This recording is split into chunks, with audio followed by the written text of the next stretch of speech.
I'm Michael Vincent, this is Money Bites, and today's topic, revolving credit facilities.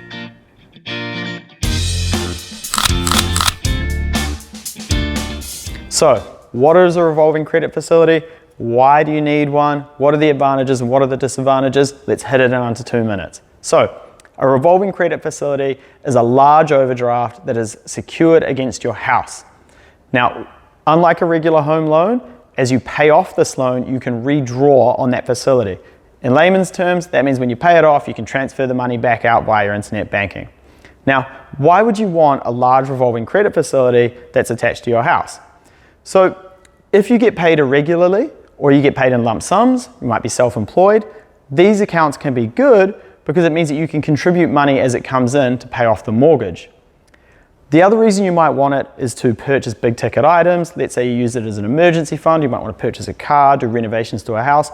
You can use a revolving credit facility for all of these purposes, so long as you make sure you are making repayments and are making headway on the loan. Now, I've been through the advantage, it's obvious. You can transfer funds back out of the account, you can keep spending like an overdraft. What are the disadvantages though?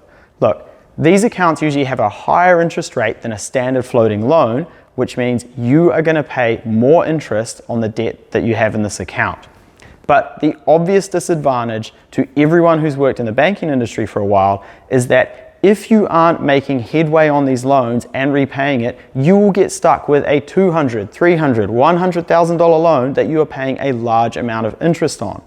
Because they don't have a fixed repayment that reduces their loan amount each month, you can end up paying a lot of interest over the long term. So, in under 2 minutes, that's what revolving credit is.